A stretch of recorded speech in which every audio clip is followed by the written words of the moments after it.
जुड़वा परी। एक समय की बात है, परीलोक की दुनिया में एक अद्भुत करिश्मा हुआ। नीलम परी के घर दो जुड़वा परियों का जन्म हुआ।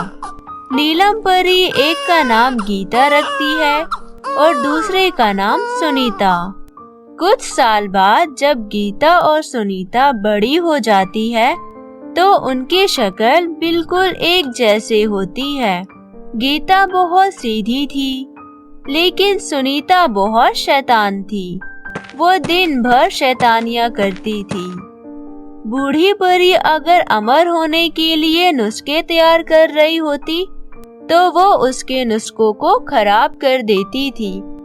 अगर परीलोक में कोई बूढ़ा जादूगर जाते हुए उसे दिख जाता तो वो कहती देखो देखो, गंजा टकलू चपड़ गंजो जा रहा है। ऐसा कहकर सुनीता वहाँ से भाग जाती। फिर परियां शिकायत करने सुनीता के घर जाती, लेकिन सुनीता उनसे कहती, माँ मैंने नहीं, गीता ने किया था। मैं तो सीधी सादी परी हूँ, मैं ऐसा कैसे कर सकती हूँ। माँ आपको तो पता है, आज दिन भर मैं आपके साथ ही थी और आपके काम में हाथ बटा रही थी। गीता और सुनीता की बातों को सुनकर उसकी माँ को समझ ही नहीं आ रहा था कि कौन सही बोल रही है और कौन झूठ। परीलोक की रानी का बेटा आर्यन गीता से प्रेम करता था।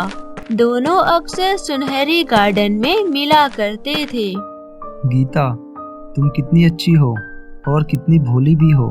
मैं तुमसे प्रेम करता हूँ। मैं तुम्हें कल एक नई जगह घुमाने ले जाऊंगा।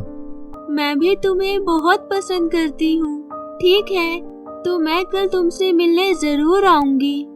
सुनीता गीता और आर्यन की बातें छुप छुप कर सुन रही थी। उसे गीता से बहुत जलन होती है। अगले दिन गीता और सुनीता की माँ बाहर गई थी और गीता आर्यन के साथ घूमने जाने के लिए घर में तैयार हो रही थी। तभी सुनीता गीता को कमरे में बंद कर देती है और खुद गीता की जगह आर्यन के पास जाती है। आर्यन सुनीता को गीता समझ लेता है। सुनीता आर्यन के साथ नई जगह पर बहुत मस्तियाँ करती है। फिर वो सोचती है, वैसे भी आज तो माँ घर जल्दी वापस आएगी नहीं, मैं गीता को बंद ही रहने देती हूँ। लेकिन उधर नीलम घर पहुँचती है। वो देखती है घर बाहर से बंद है। नीलम घर को खोलती है और देखती है कि गीता अंदर बेहोश पड़ी हुई है। गीता, बेटा उठो, उठो बेटा, तुम्हें क्या हुआ है और तुम्हें किसने बंद कर दिया? माँ, मुझे सुनीता घर में बंद करके चली गई। बिना धूप की मेरी शक्तियाँ कम हो रही थी और मैं बेहोश हो गई। अगर आप नहीं आती तो मेरी मृत्यु तय थी आज। चिंता मत करो मेरी बच्ची, सुनीता आएगी तो मैं अभी उसकी खबर लेती हूँ।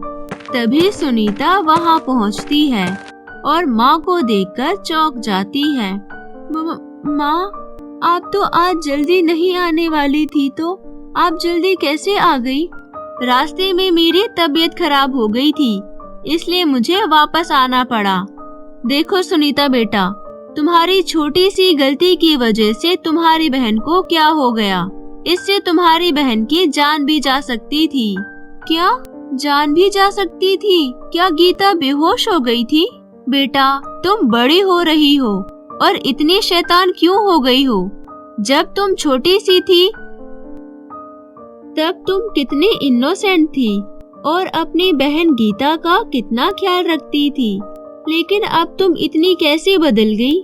क्या तुम्हें अपनी बहन गीता का अब कोई ख्याल नहीं है? माँ की बात सुनकर सुनीता को अपनी गलती का एहसास होता है। सुनीता गीता और अपनी माँ से माफी मांगती है। माँ, मुझे माफ कर दो। मेरी बहन, मुझे माफ कर दो। आगे से मैं ऐसा कभी नहीं करूँगी। गीता सुनीता को माफ कर देती है और उस दिन से गीता और सुनीता एक साथ खुशी खुशी रहने लगती हैं। तो दोस्तों, कैसी लगी आपको जुड़वा परी की कहानी? हमें कमेंट करके जरूर बताएं और अपने दोस्तों के साथ भी जरूर शेयर करें। और यदि आप हमारे चैनल मिनी एंजल टीवी पर नए आए हैं तो हमारे चैनल को सब्सक्राइब करना बिल्कुल ना भूलें। धन्यवाद।